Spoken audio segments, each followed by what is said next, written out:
everything deserves to be treated well. All the people around us, all animals, all ecosystems, all environmental, elements need to be treated well, and so does our garbage.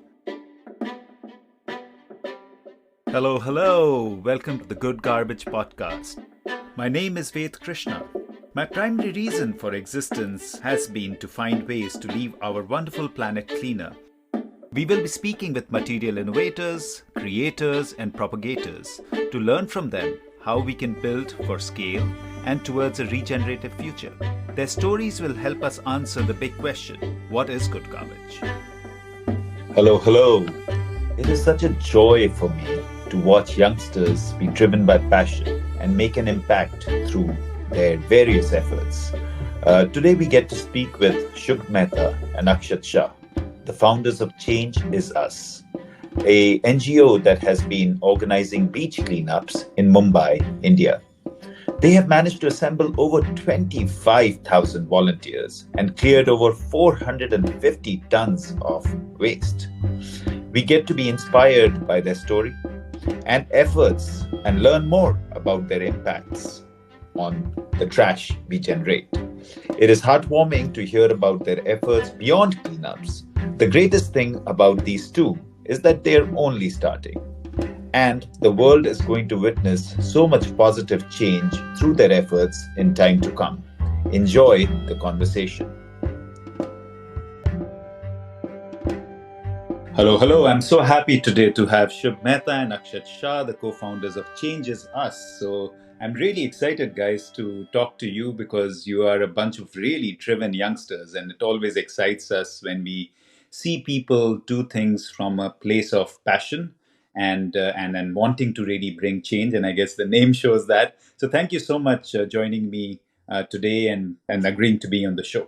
Thank you. Thank you so much. Thanks, Ved. Thanks for inviting us. I know that you guys are still kind of pursuing education and learning, and of course, but along with that, you're doing so much contribution through your cleanup drives and all the things that we are going to dive into as we speak. But where I want to start is your individual personal journeys, and in particular, tell me things that influenced you as you were growing up that led you to this place where you really wanted to make a difference. So whoever wants to start, maybe we start with Akshat. You've been quieter before the call, so Yeah, so yeah. start with you. We'll start with you and move to Shubh. Go ahead. Okay. So hello everyone. My name is Akshat Shah, and I'm the co-founder of Changes Us. So for me, the journey started way back in like 2018 November. That was the first time when I came across climate change as a whole. So it started with like coming across an Instagram post, the normal post which everyone see, like a polar bear standing on a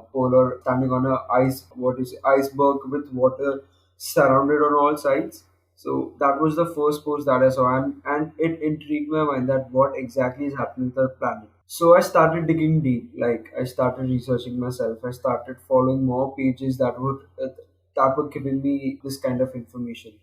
I saw stories and posts on Instagram where kids younger than me and my age, basically they were off school, they bunked school, and they had joined this huge climate strike all across the world. They were just asking governments to take action, asking people to become more aware of the situation, become bring those small changes into their lifestyle, because they got to know that the world as a whole didn't have a lot of time, and climate change was actually impacting people all across the world, and it was becoming worse day by day. I got this thing that I need to make those small lifestyle changes into my life. So I started doing that, but while I was doing that, in February of 2019 was the time when I came across the first time when I came across an Instagram page, which is a cleanup handle of my beach cleanup. Okay, and before that, I had heard Afrosha's name, but I never knew that he was cleaning the Warsaw beach.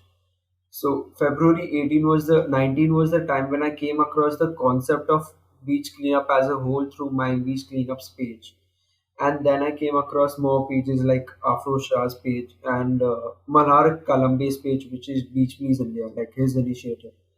So then I thought that this is a very good way of motivate of bringing people to the movement, making them aware of the situation, and at the same time making my contribution to the entire movement. Shubh, would love to hear your story, and if you want to go a little bit further back, maybe your childhood influences that guided you towards doing what you guys are doing now, and that'll be great to hear. Go ahead, Shubh.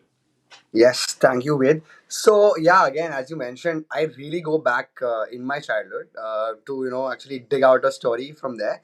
So maybe I was around 4 or 5 when my grandmother used to take me to the beach, and the beach is like 5 minutes walking from my place. So we used to go walking with her, and we used to make sand castles, and we weren't allowed to go inside the water because, of course, it's not very safe. But at that time, we didn't really realize how dirty the beach was. And according to some statistic, I think Kirgaon Chapati beach was one of the dirtiest beaches at one point in time in the early 2000s. So again, so that was something that we didn't realize back then. Maybe, of course, we didn't add to the waste there, but we just ignored it of sorts. And then over time, again, as we grew up, I used to go there. We used to play at the beach. We used to play football, soccer. We used to play cricket, and all the other kinds of different sports with school friends, etc. And even then we didn't really notice the dirt or the waste or the pollution that was there, because again, all of it was on the lower end of the beach, not at the front end where we usually play.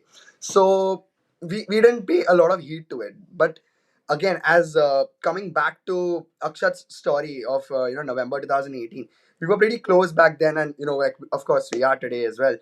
We had a lot of conversation, right? And all this while we were studying for our 12th grade. And again, if people like your listeners were listening, they might know in India, if you're in the 12th grade and if you're doing PCM, you have a lot of stress because you have a lot of things to study. We both were preparing for our Sorry, IIT PCM is physics, chemistry, maths. chemistry Go maths. Yes. ahead. So yeah, we both were preparing for our IIT JEE, which was again one of the toughest exams in the world. So we didn't have a lot of time, but whatever time we did get, we used to discuss about things, how we could do things better. And of course, as Akshat mentioned, he had a bunch of pangs of anxiety in the middle, in which we used to sit down together, talk about how we can get mitigate something like this. And of course, he needed a year back then, and we all were there, as he mentioned, a bunch of his school friends as well. So we were listening, and we heard what was actually happening. And for me personally, I was the type of a person, as a child, who was very outgoing, like very extroverted. And I really like going out there, presenting on stage, talking in front of large crowds, debating, quizzing. So I liked all of those things, and I loved managing people. I liked having positions of responsibility in school as well. So I think that was one of the major influences for me personally to take up something like this, because I was really good with people. And simultaneously, I was also very inclined towards the environment, because that's what we've been taught as you know citizens of Mumbai, India, and of course, family having roots in Gujarat. We've been taught and trained to care for the environment, care for the people around us, be more empathetic towards individuals. Again, donation drives is one thing that we kept doing with Changes Us, and we keep doing that. That is also something that has been ingrained within both of us since our childhood. So I think that is something that we continued as a legacy, and something for the environment, something more active, something more youth oriented is what we brought up, with our own initiative and our ideas. So yeah, those were the influences on me personally. Yeah. No, that's wonderful. I really want to talk a little more about this age, because 18, 19, the priorities can be very different. And there are few people, of course, who are very charged, and like you guys are clearly very clear on what you want to do or contributions that you want to make. But when I look at life in general, 18, 19, like you both mentioned, there is pressure of career, studies, there are friends, there is things like going out, but what makes you both sort of have different priorities? How, what is it in you? There has to be some burning desire, because you're, of course, any time you spend cleaning up, you're taking it away from other things, whether it's studies or friends or whatever else. You could be somewhere else. So if you dig a little bit deeper within you, and again, I'll start with you, Akshat. What is it within you that at this, well, now you're a little older, but not that much older, but what is it that within you that inspires you from within, that I want to do something more, quote unquote, meaningful? So for me, the main thing was, see, we have this only planet, okay, where where we all can live and we all can like experience life. For me, the my biggest thing was that we need to protect what we have. Okay, like today, NASA, JPL, ISRO, JAXA, all these companies, they are all these space companies. They are trying to find homes at other planets like Moon and Mars. But what I feel is that not a lot of money is getting invested to find new ways of making Earth a better place. Okay, is what I feel. Yeah, and is what I personally believe. Like today, 95% of the oceans isn't explored. Only 5% of the oceans is explored. I mean, there is so much on Earth that we can explore, and I know that like my contribution when it comes to the entire planet is not a lot. Okay, but at least I as an individual, I'm doing something. Okay, and I'm motivating others to do the same thing. Like it's a chain reaction. You start something, looking at you, 10 other people will start, and looking at those 10 other people, many more will start. That is how great movements are created. Okay, great. Like, it's one person taking that initiative, getting out of his comfort zone and starting something, and because of that, many more people join that movement. They become aware. They raise that awareness. Many more people join in. Many more people start taking initiatives. Okay, so this is what it is like Greta Thunberg, Mahatma Gandhi, all these people, they started great movements, and if they're thought like this, that okay, I don't want to do it, someone else will start or someone else will do it, then I don't think so that India would have got independent as of now. Just think about it. All the Why do all the freedom fighters who are there, like who fought for our independence, if they thought that it's not my responsibility to do it, or I don't care, okay, then India wouldn't have got independent. It's because they cared for Indians and they cared for the country, and they took that initiative, is why India is independent today. So when I was doing the cleanups, I just felt that I'm doing my duty and responsibility towards keeping my environment and towards keeping my surroundings clean. And this is what keeps me going, like making sure that each and every day when I'm going to sleep, I'm saying to myself that yes, I've contributed towards making Earth better. No, that's beautifully put, Akshat. And I remember reading Stephen Covey at one point, and while you were speaking, I clearly got reminded of that. He says, you live in two circles. The bigger circle, like you mentioned, is the circle of concern. We can be concerned about pollution or poverty or education or corruption or violence or what have you. Um, and we can keep brewing in that, and we can keep blaming everybody else. The governments are not doing the job, the earlier generation didn't do it, the management is not right, or whatever. The administration is corrupt, or the police is like this. But within that circle of concern is also a circle of influence. And that's actually what you talked about.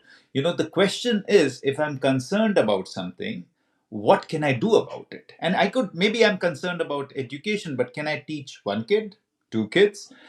Maybe I'm concerned about, unemployment, but can I find ways to skill people to find employment or something like that? And like you guys have done, I may be very concerned about the situation of filth around me, but what can I do about it? And they say, I don't know what your experience is, and maybe you can address it later, is that they say when you start working on your circle of influence, then your circle of concern doesn't have the kind of energy it has otherwise on you. You know, you're kind of being brought down. But when you are actually starting to work on it, it kind of circle of influences becomes bigger. Not that your circle of concern shrinks, but your circle of influence. And you said that it's a ripple effect. You know, there's a chain effect that happens. Others start joining, etc. But yeah, love to hear from you, Shubh. You know, at this age, you know, Akshat obviously has spoken way beyond what I think you guys in terms of the number of years you guys have spent on this earth in this lifetime. But Shubh, from your perspective, why is this a priority? How did it become a priority at this age? Yes. So again, I look at it from again two lens, right? I have one lens which is very the darker side, maybe the existential one, right? Where are we a like a multi-planetary species, or are we a single planetary species? And if we are living here, why aren't we making the best out of, as Akshat mentioned? And why aren't we taking care of the society and the planet that actually gives us so much? And the other side of it is making, so everyone's running behind trends, everyone's running behind the next cool thing, right, in our generation. But for us, making something so important cool is a priority for us, right? So making a cleanup fun and trendy for them to come in, putting up some kind of a reel or some kind of a social media post which makes people aware in a fun way is something that is a priority to us, because we understand that if we keep showing the dark side, people are going to get not like it much, right? They're going to start shunning it after a point. So to gather them into the circle of influence, as you mentioned, we have to give them a positive light. We have to show them the fun aspect of it as well. So we promote friend circles to come in for cleanups. We promote getting large groups, your family members, for cleanups. We try and make some fun activities after cleanups, like games, or having some kind of a session which encourages them to be more engaged in this activity, as well as make it a priority for themselves and the people coming forward. uh, Coming to something that you mentioned, the circle of concern and the circle of influence, I realized that as we were growing, like we were doing this since 4.5 years, as we were growing, a circle of influence was becoming bigger. We were growing wider, but it was not going deeper. So we took a moment, we paused ourselves, we understood, we tried strategizing better. We thought, what could we do better to make sure that it's being imbibed into them. So then that's where the entire idea of doing webinars, seminars arose. We started going to schools and colleges to talk to young minds, so that they can mold themselves early on in life, and actually try and inculcate those changes at a very early age, probably, so that moving forward they don't have problems adapting to situations like we do, or probably like the earlier generation does, right? So that is where that's where we came from, that we need to get our influence to a deeper level than just a wider level, because of course we're getting numbers, we're getting engagement, we're getting people to post stories for us, or like influencers to join us and all of that. But what's happening is we're not reaching to the heart and soul of people, and that's where we thought of doing something like this. And coming to the social life, the social angle of it, why is it a priority for us?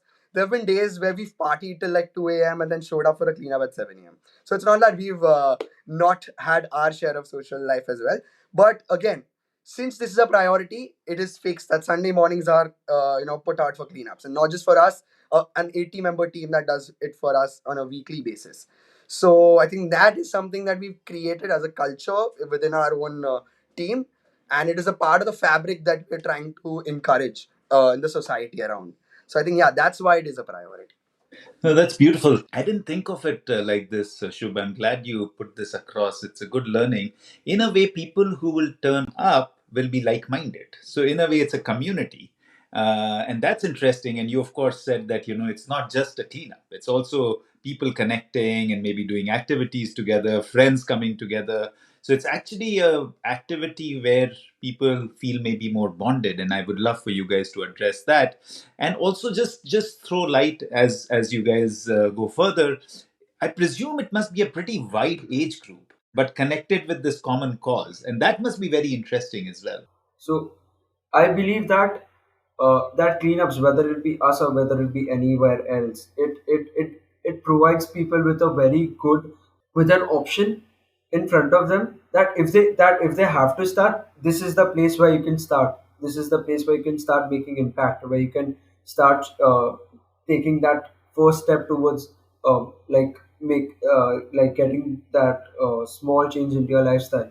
And I believe one more thing is that see, cleanups are not sustainable if you go to sea, because you are cleaning the beach, and the very same day the high tide is going to bring back the waste, and it's going to cover the entire patch of land again that you've cleaned.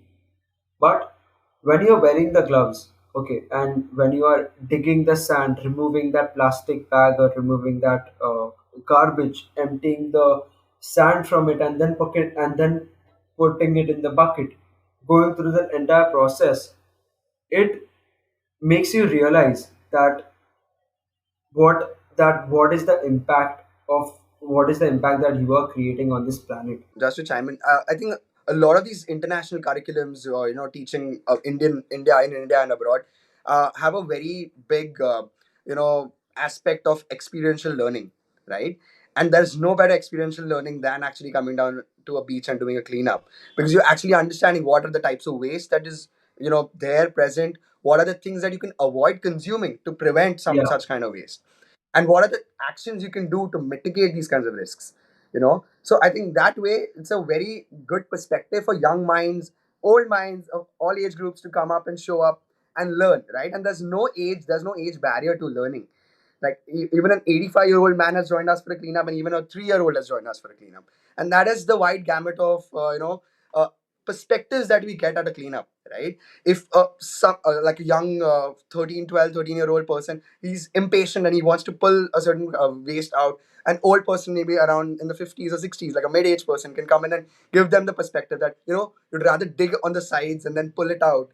That'll be a better way to pull out the waste than to just keep you're putting in a knife and try to pull it out. So again, those are the perspectives that they get. They make friendships. We've had a lot of friendships come out of being generated out of cleanups, right? And our community, of course, right now stands at a good 25,000 volunteers till date, and that is where we've actually tried to enhance and share perspectives in different ways. And there are people who have become best friends out of cleanups. They didn't know each other, random strangers meeting and then being the best of friends today.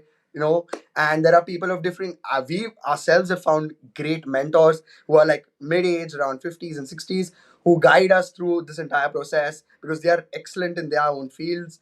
They have been professionals since 25, 30 years in their own industries. So we've found so many perspectives. We've learned management lessons, how to manage an 80-member team from them.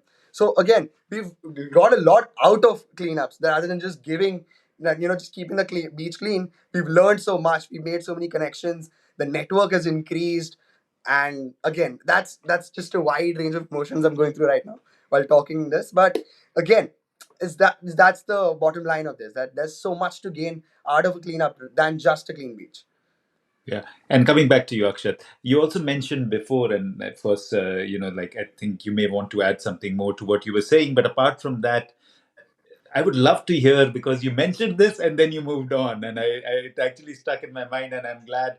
I think Shubh, what you said it again. You said that you made lifestyle changes even before you got into cleanups when you heard about the challenges that the planet was facing, and I totally hear you when you say that. It starts with us, and of course, the next question is going to be about the name that you guys chose. Talk to me a little more, and maybe this is something that everybody as an individual needs to imbibe. What were those changes and how did they come about? That you really felt that these are things that I need to do. Okay, so when I say changes, they don't have to be big. They can be very small at a personal level, or a day-to-day level. So, uh, what I feel is, from the time you wake up till the time you sleep, everything that you do is a choice, and every action that you take has some impact on yourself, on the planet, and the people around you. Okay, so uh, like when you go out, you use a straw to drink something. Now at least now with changing times, straws are getting replaced with paper straws. Plastic straws are getting replaced with paper straws, but still it's there. So next time, I would like to like ask the viewers to like Think about it. When you're using a straw, you use it for say 10 seconds, maybe. But think about it. A straw that you use for 10 seconds, it stays on the planet for 100 years. Okay, like it's there on the planet even after you die. So then a plastic bag, for example, polythene bag, you go out for shopping, you don't carry your bag or your own bag from your home, and you take a bag from the vendor. So that bag, you can reuse it, but the impact that it has, it stays for another like 100 years. Like it stays even after you die. Same thing is with the plastic bottle. So I just researched more into it, that about this entire plastic game and everything. So then I realized that these are the things that I can actually avoid in my life. Yeah, as Akshat rightly said, just to add here, he's actually trying to influence people around him to pick that up. And I, for as an example, have taken up a majority of whatever he just said, right? And it's not just me, an entire team of around 60, 70 odd people, everyone trying to practice that on a daily basis. That's the chain reaction, that's the butterfly effect that's actually Akshat started. And again, Superb. we're super grateful for that. Another thing that I would like to add. So if you see our Indian traditions and Indian culture, it is very sustainable, and it's very good for your body as well, right? So I would just like to focus on this thing. Like not many people will know about it, that the Indian culture is amazing. Like going back to those times and bringing those cultures back now at the present in the present modern day. It's very good for your body, and it's very good for the planet as well. No, that is so true. And in fact, Akshat, it's not just Indian culture; it's any indigenous culture. So I've been exposed lately. Of course, I come from India as well, and deeply rooted in that culture. And I have also over time studied a lot on the indigenous practices and Ayurveda and all the things. It's all about the elements. But it's very interesting that it's not Indian. It's across the world. We were very connected as human beings. We were extremely connected to nature's cycles. So even in India, the whole farming methodology is based on biodynamics. So the traditional farming methodology is a lot of focus is on the lunar cycle, on the planetary positions, etc., etc., etc., and numerous other kind of spirits. It's not just the astronomy, but also the spirit world that it gets focused on. But what is very interesting is that when I've moved across the world and I've had the privilege of being in numerous indigenous, you're talking about the Amazon. We are doing a big project in Guatemala right now, and it's an amazing. The Mayan civilization is mind-boggling. Yeah. And it's very similar again. The nature's medicines and the way they do it. In fact, last week or something, I had a conversation with a practitioner of the same kind of system. It's so interesting. The first thing she asked me, birth date, birth time, place of birth, things we ask, like to connect and to see where we come from. And, there's a reality. So it's beautiful for me to see. And again, my wife and I, we've spent a lot of time in the Polynesian area, so in the Maori culture, and that whole Aboriginal culture, Maori culture, and the Polynesian culture is super rich, and it's again all about the connection with the planet. So it's so beautiful to see that, and it's also disheartening to see the disconnect, right? We go to healing through symptoms rather than the real healing, which is interesting. But I want to you guys mentioned some mind-boggling figures actually as you were speaking, and you probably don't realize it because you do this every day. But for me it was crazy because in my notes I have 14,000 volunteers. You guys just said 25,000 Yes. or something like that. Yes. And in my notes, I have 375 tons. That's a lot of material to clear, even in whatever time, 3, 4 years. Each ton is 1,000 kgs. So you're talking Yes. about 375,000 kgs. That's gone up. Yeah, that's probably gone up. Exactly. And then you mentioned like 80 team members. Yes. If about 20, 21, 22 year olds, that those are crazy figures. Each of you, tell me a little more about this journey of this many volunteers coming together, X amount of tons, whatever it is now, and this team. How does this whole thing work? So tell us more intricacies on how your whole cleanup drive works. How do people come together, and then how do you manage this? How does this work? How I'll just go over the statistics once. It has been 171 weeks of active beach cleanups, and that's nearly 195 weeks of active field work. That includes our donation drives and stuff of that sort. Then we've done around 25,000 volunteers and 450 tons of waste. To equate it in a layman language, it is nearly three large blue whales worth of waste that we've taken out of the beach, or diverted it from the ocean front.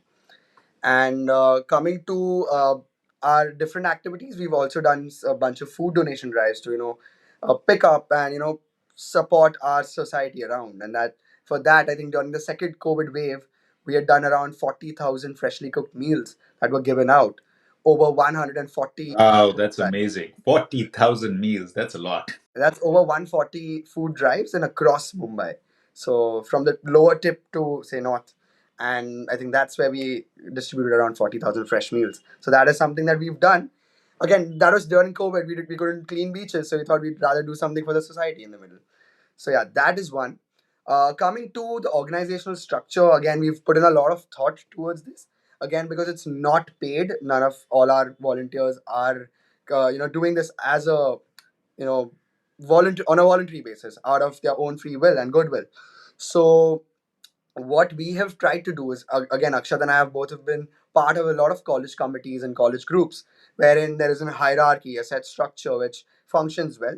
So we tried to make an amalgamation of a corporate, like a startup, and a college committee, and we came up with like a blend, and that's how we created this entire hierarchy. So we have our co-founders, then we have a president and a vice president, then we have directors who are handling a bunch of, oh, so one of them is handling operations, one of them is handling communications, one of them is handling social media. And then within the department, under the directors, we have a total of 12 departments, which ranges from an HR and an admin, goes to tech, goes to having an outreach team, doing a marketing, putting it out there, and then social media coming in, and then we have a digital creatives team which makes our posts and all, and then we have a mass media team which makes our reels and content and all of that. So again, it's like a mix of all the best of both worlds, and we come up with a very unique structure, I think, which is working out really well for us as a team.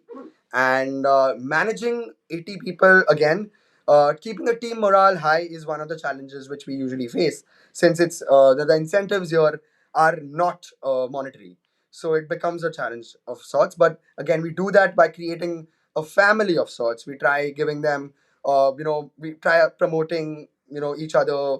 For so if there is an internship opening up, we help them grab an internship which they want. If there is something like a course or a, like an online learning that they want to pursue, we try and help them. We probably fund it for them, and we try and get them together. We have a bunch of these activities going on. We keep our general body meetings are usually fun and play. So we have football going on. We book a turf. We go out, partying sometimes. It's all fun and games when it's not work. And then when it's work, all of them from an age range of say 14 to 24. That's a very broad range that I'm giving you. We have 80 members from 14 to 24, and all of them work during the evening. So our team is not during the day. We call it the nocturnal team because we work from 7 p.m. to 11 p.m.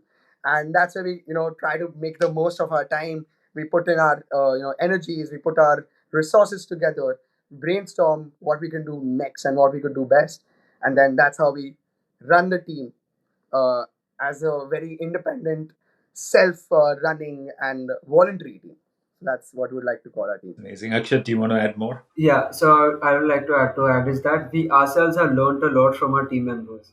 It's like a journey. Like each and every person contributes to each and every person's growth, and they have contributed to our growth a lot. Like what we were before we started this initiative and before we started the team, there has been a vast difference to what we are now. like we can, yeah. And another thing that I would like to add is that during the COVID wave, when like cleanups were shut, that was the time when when we came up with our first team of 13 people. And with them we did two online events. One was art for earth and one was ink for earth. And post that, the idea of creating an entire hierarchy and an entire white team was actually proposed by one of our team members. And she was very persistent. Her name is Manasvi Shah. She was very persistent that we create a proper team, a proper structure.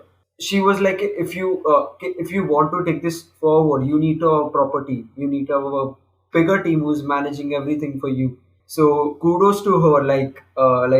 I feel creating the team and creating the structure was the best decisions of her life. And I think that is again to we talk about sustainability of our actions, but sustainability of an organization which is leading to so much impact needs to be taken care of. And Yeah. from a small cross-functional team of 13, today we stand at an 80-member team, all divided across verticals. That adds a lot of depth to the team because we have expertise and in each domain, and then we also get a lot of perspective from all sides. Still we can scale. Like that's how we Yeah, are thinking of it, and it's becoming that's more amazing. sustainable. You clearly don't talk like a bunch of 20, 22-year-olds. You know, Go ahead, Akshat. You were saying something. another thing is that there are a set of people assigned for a particular task, and not everyone is doing the same task. So the task efficiency also increases. And yeah, overall it's good for the initiative as well. Yeah. One of the things I've run businesses for more than your age, so 25 years at least. And one of the things I'm deeply influenced is from my wife's background. So I'm a pagan. I don't come from an organized religion kind of thing. Like you guys in some way, I'm a tree hugger, river worshipper. But my wife comes from an organized religion, and it's amazing for me to see because, like you guys were mentioning, it's all voluntary. And because nobody is forcing you, and they in their religion they don't even have a real hierarchy. Like you can be at X position, and then next day you could be at Y position, which could be much smaller in terms of responsibility, but it doesn't matter. People do it because they are passionate about what they are doing. And it's been a real exposure for me that, how do you run an organization with the voluntary spirit? Even when we are running an organization, if you just have command and control, or you're doing it because you get salary at the end of the month, it's not the same passion. So that's what you're mentioning. But one of the things from my personal perspective I would love to learn is that, what if people don't deliver? If they don't deliver, you don't have any real control over that. Yeah. And then what happens? How do you Does that happen, number one? And then if somebody is consistently not delivering, of course we can all go wrong sometimes. We have our own pressure, something may come up, and I'm sure that's fine. But what happens if there is a responsibility that somebody is taken as a volunteer, that yes, I'm going to tackle this, and they're consistently not delivering? Then how do you it's a sticky situation. How do you deal with that? So in this, the primary thing what we do, see, we so before that we completely understand that since they are like school and college going kids, we completely get it. Like they have studies, they have exams to deal with, and apart from that, they have their own personal life that they have to go through. And so what we do is we talk to them like if they like on a, what do you say, we talk to as many people as we can, getting an update on what on their life, like what is going on in their life, if they're comfortable sharing with us, if they have certain problems of sorts. And if we can, if Shubh or I can, or if Shubh or I or any of the team members, they can go into and they can help sort that problem out for them, like help them out with the problem, is the first thing that we do. Another thing is that the team is connected so well that if suppose a task is given to X person, and if the X person is not able to do it for certain reasons, then Y or Z person will take it up. Okay, like X person has to just put it Wow, on, that's amazing. yeah, has to just put it on, put on the group that, hey, I'm occupied with this work, I won't be able to do it. So it may, so Stunning. someone else will take up the work from, voluntarily, or else it will be assigned to someone else. That is why we've got a, You have to do a management lesson session for us sometime because this is beautiful, right? I'll tell you where we've derived that from, Ved. Where we derived that from. So, like, we come from families that always run family businesses, right? So I'm a Gujarati, he's a Marwadi. So our families are ingrained with family business, and that's what really happens in family businesses, Just to right? add, those are business communities from India that Yes. Shubh just mentioned. So usually, what happens is family businesses run in a very, very unique way. Again, picking up slack for someone who's not doing the work correctly, or teaching, training, being more empathetic, understanding their problem, and trying to step in and help them. That's one thing. The third thing that comes up in these cases is, although we are a family and we are very, tied up together. But again, when it comes to work, we are like umpteenly yeah, professional, like, very professional in terms of getting the work done on time, because that's what keeps the organization running. It's like the blood, and that's what keeps us running. And if we stop a certain, we put a dam on a certain blood flow, then your brain's not going to get the energy, or your heart's not going to get the energy, or blood. So that's where we come from. Like, again, professionalism and family values is what binds us together, gets the work, you know sustainably running. And we also focus a lot on trying to build those connections early on. So a lot of times, people are continuing for a bunch of tenures, and there are a lot of new people coming in, because a tenure ends and some people have to leave. They are going abroad to study, or probably they're moving out for a job. Then a bunch of new people come in, and that's where we have these sessions where they meet personally. We have bonding sessions. They go out, they chill, they have fun, and that's where the real connection is built. And once those connections are built, it's very easy to get people on the same page. Wow. There, you've added another set of complexity, and I want to get into the real meat and potato of this conversation. We haven't even reached there yet. So, but you're right. There's another layer of complexity that these people at this age are not coming in for long term. So they may be coming in and out, and you constantly have that churn happening. So kudos to you guys to be able to do that. And Akshat, I know that you want to come in. I'll let you come in because I want to pivot to the next section. So go ahead. yeah. So one more thing, what we do is that we keep reviews as well, from time to time. So where each, Shubh and I and the core team, we sit together and we review each and every department, each and every person. Okay, and then we see that what is working, what is not working, what we can do to make things better, and things like that. And what Shubha and I believe is that we like being supportive, being empathetic towards the team, backing them is something that is really important for any leader, like for a CEO or manager or anyone. Like, he has to back his team, and this is what we are.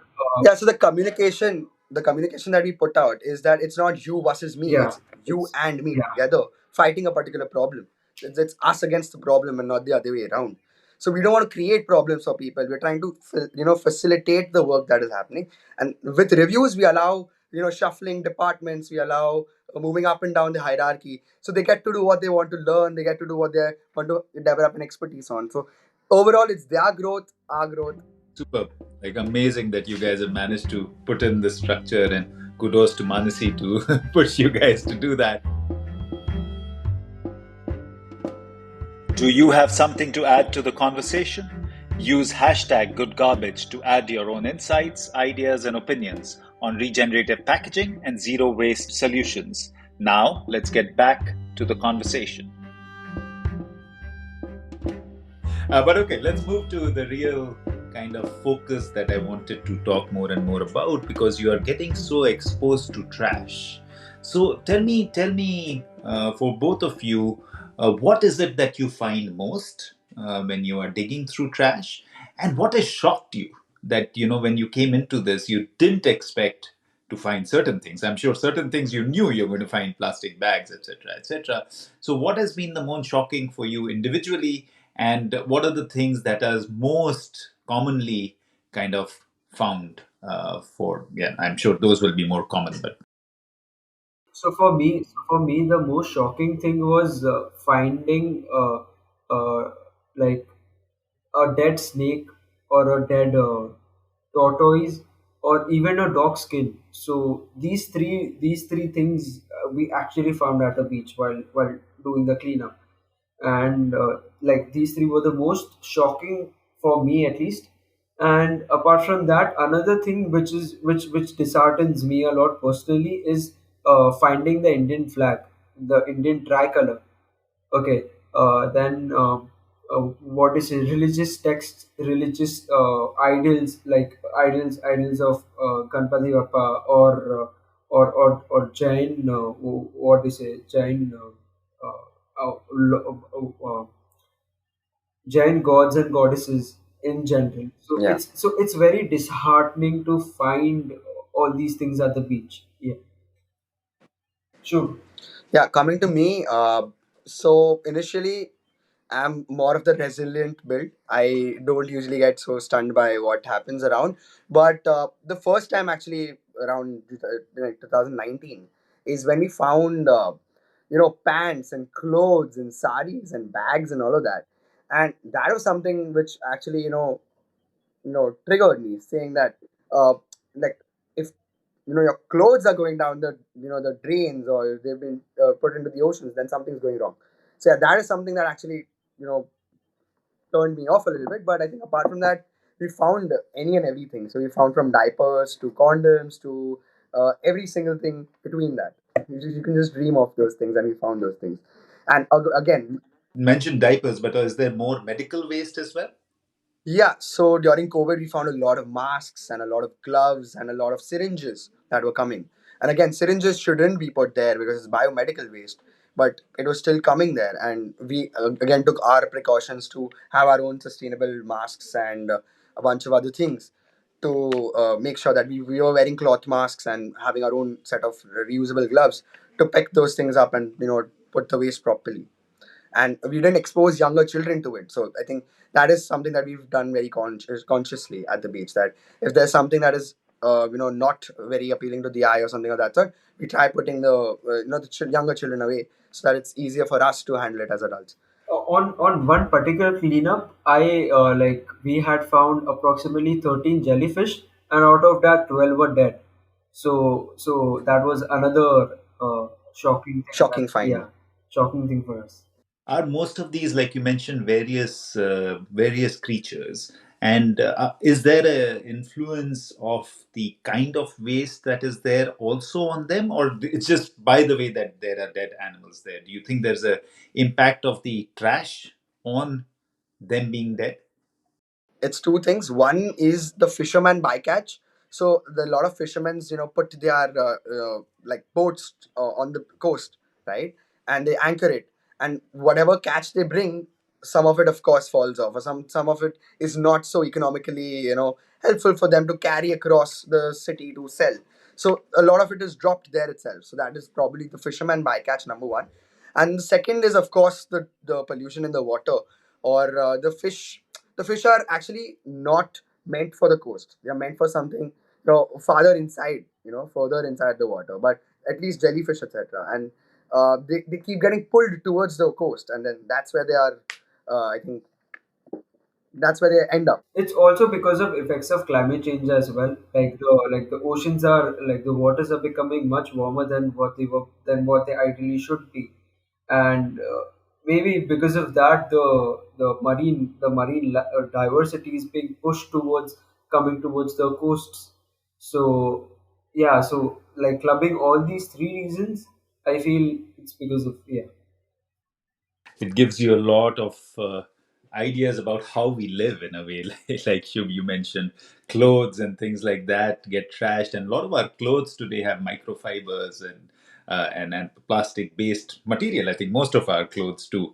So I'm sure that is impacting the oceans as well. So tell me more about where the collection goes ultimately. And I know, Akshat, right in the beginning, you were talking about this. So you are collecting, and then you're taking it somewhere. But of course, you don't want it to go back to the ocean, right? So what happens to that trash? And even if it ends up in the landfill or land dump, that's not good either, right? So is there something that happens beyond that? Have you guys been able to touch that part of the cycle as well? Yes, so currently, whatever waste that we are collecting is sadly going to the landfill. We have tried to like contact a bunch of what is it bunch of recyclers across the city, like who can take our waste and who can put through the entire process and recycle the waste. But the problem that we found was that majority of the recyclers, they are in the suburban area of the city. And since we are in the south of the city, it becomes too costly for them to arrange the entire transport, because the waste that we generate may not be economical for them. So that is one issue that we are tackling, but Yeah. we are looking into it, of ways of finding aggregators who can take at least the smallest amount of waste which is getting generated. And another thing that we are actively working towards is promoting, what they say pe- like motivating and promoting this segregation of waste, like segregation at the source itself. So we've been creating content around it. We've been giving talks in schools and colleges on awareness of waste segregation and why is it important, so that the waste can get eliminated at the source itself, and it goes to the correct places. There is a disparity in the MVQ and the logistical costs that the people incur. So minimal viable quantity is not equating to the logistic cost that they put in. So again, there have been a bunch of talks of the authorities with a bunch of other people, and we are in touch with the authorities, trying to ask them, are we coming with a recycler in this side of town and all of that. So we're trying to put whatever little pressure that we can put on them to make sure those things are happening. And apart from that, again, as Akshat rightly mentioned, our reach out, our outreach in terms of numbers has gone up manifold when it comes to webinars and seminars, because we want to reach out to all possible colleges and schools in Mumbai at least, because that's where we can physically show up. And we're trying, so we have an entire team which is a youth advocacy team which goes out to different schools and colleges, sets up webinars and seminars for them, and then presents the material to them. And then that's how we're trying to put out the word on a very large scale. Yeah, and also, of course, in India, we have an informal economy of rag pickers, and of course, they end up doing a lot of the cleaning. But what I've in numerous conversations that I've had, and of course, the exposure that I've gotten, I've found that ultimately it's economic value in a product, right? So maybe the that plastic bottle would get picked up more easily, and maybe a thicker single layer kind of plastic gets picked up more easily. What is your experience with the kind of trash you get? When you say the majority, is there lesser of those? The plastic bottles and the single use, which is easy to recycle, and if somebody collects it, they'll get some economic value. Is that something that you see very often, that there is more, multi-layered plastic like potato chip bags and shampoo sachets and stuff that maybe doesn't have that much economic value? What is the trend that you guys see there? So majority of the stuff that we find is multi-layered, things that can't be recycled, or things like this selling value is less. But but we find a lot of milk packets as well. And as you know, like milk packets are like 100% recyclable, so that holds a lot of value. And apart from that, I mean, plastic bottles are there, but they are not a lot, at least on the wet part of the beach that we primarily clean. And so yeah, majority of the stuff is multi-layered, which doesn't hold a lot of value. Just to get to what Akshat is saying, the plastic bottles get picked the first because they're the easiest to pick up, easiest to wash, clean, and sell, right? And washing, cleaning becomes one of the major aspects in something like a recycling, because recyclers don't want to buy dirty waste. They want to buy clean, dry plastic, so it's easy for them to process, and their supply chain time reduces so that they can quickly get the processes done. So that is one thing that goes the most. And second, economically talking, the place which we clean, the strip which we clean usually at the Chopati beach, is one which is of soft sand. So it's wet sand, it's not dry sand. And when the high tide comes in, it covers that part. And when the low tide comes in, the land which is left behind, that's where we usually clean. And that's where we find the plastic. And not a lot of people are putting in that effort, not even the contractors, not even rack pickers want to put in that effort to dig that thing out and primarily put it out and put it in the right places. So I think that's where we come in, that's where we pull it out, and that's where we try to put it for the right things. Yeah, that's what I would have imagined. So I'm glad to get more. You guys are out there, so it's good to get your view on it. One thing which we sort of alluded to in the beginning and but did not address, so and I'm going to club it with another aspect, is the name changes us. It's so beautiful. How did you guys come about that? And then you guys mentioned when you were talking about the structure that it's about the future. The organization must go on even if we are not there, and its succession and things like that. So my question to you is, of course, changes us. How did that happen? And the second aspect, that how are you building the organization? What is the future that you see, whether you are there or not there? What is your vision? What would be the, what would make you really happy in 20 years later? How do you see changes us? Yeah. So again, change is us. Again, there are a bunch of things which went on in my mind before actually naming it that. First is the three-word rule. That's the one that hits the most and stays the most in your head. So, if you say redefine, refine, re energize or whatever, if you use three words, it sticks in your mind the most. So, that's one marketing psychology thing that came into my mind when I was naming it that way. But the other thing that is change is us is the fact that I want to, the name has to be, the name is very important, and it actually shows what we are and what we want to do. And we didn't limit ourselves to calling it something related to the green or something related to the environment, because we knew that it's going to be a larger mass level, societal level change that we're trying to bring. And that is why change was the theme that we were thinking about since the start, and it has been a very consistent theme all in all. So I think change is us, the fact that we are the change, we bring the change, and we have to be it. We manifest, it's not just manifesting it, we are being it. And that is why change is us. So the verb is actually plays a huge part in that. And that is why the name, and it's a lot of thought has gone into that, and of course into our logo as well. If you notice our logo closely, we've tried to put the place where we clean, the beach which we clean, as a background. If you get the time to, please go over it. And again, there's an arrow, there's a U-turn that we want to bring. And that arrow is red in color, that we need to take a U-turn from all our bad habits.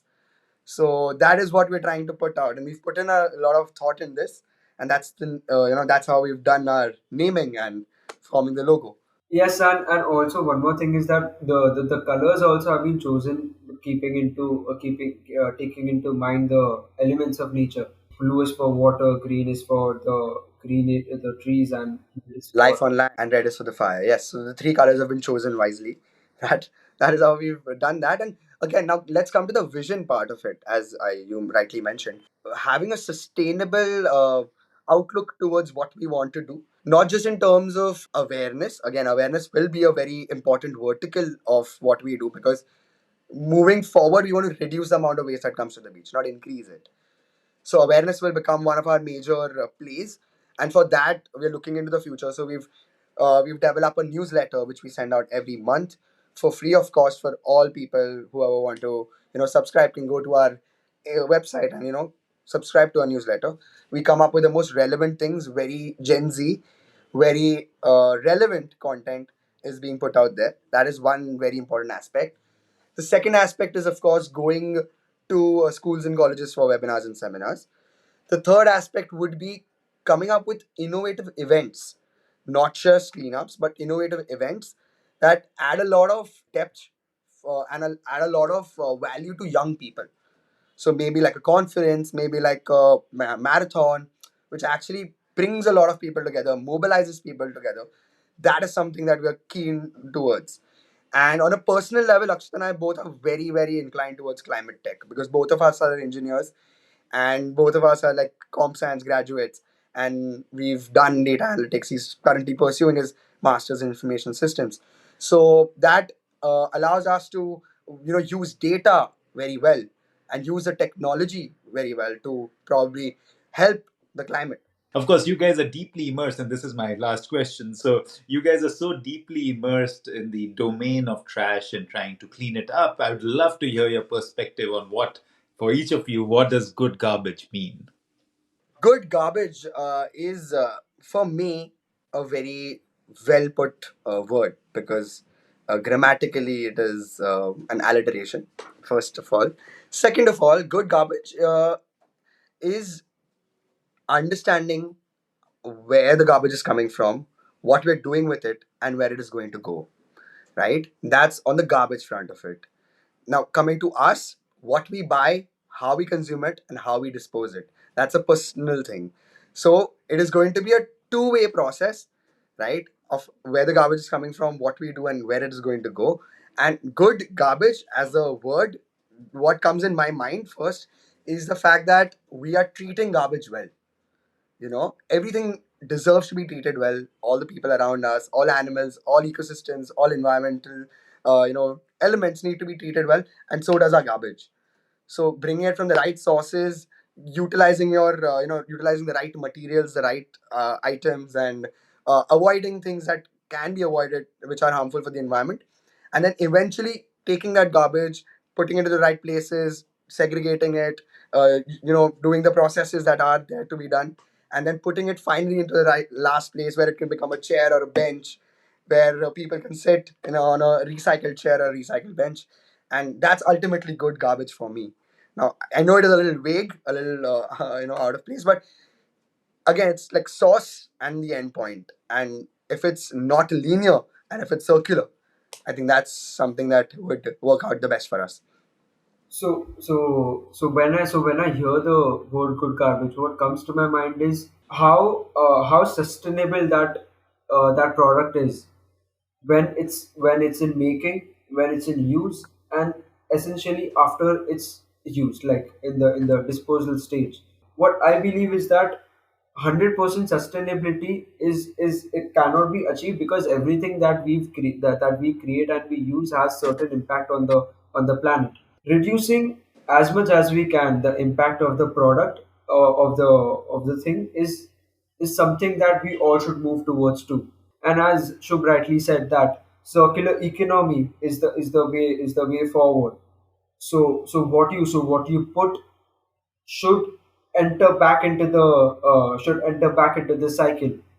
And another thing which rings to my mind is the product being as sustainable as possible. So make like the product being made out of, say, paper, or say recycled paper, or say bagasse, or say molasses, or say cane sugar, something like that. So using byproducts essentially to create products, recycling them again and again, so that new products or similar products can be created from the same thing, is what seems to me as good coverage.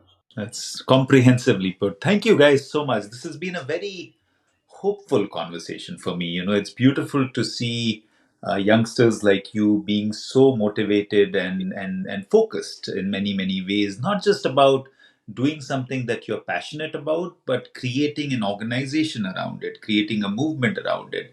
Not just doing that, but also adding on numerous aspects and really understanding what needs to be done. So I'm just filled with hope from this conversation, and it just gives me joy that you're thinking like that, and not just thinking, like you said right in the beginning, acting. That's really important. And thank you for taking the time. I know that I didn't even realize, Akshat, that you are in a time zone which is really crazy. You are at 4 a.m. or something now.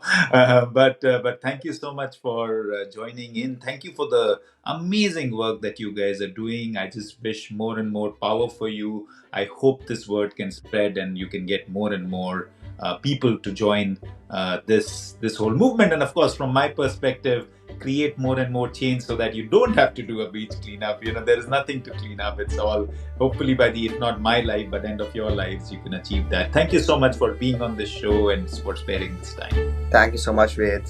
Thank you so much for inviting us and letting us share our story. Thank you for listening to the Good Garbage podcast. Follow us on social media to never miss an episode. Links are in the description below. I'm your host, Ved Krishna. See you next time.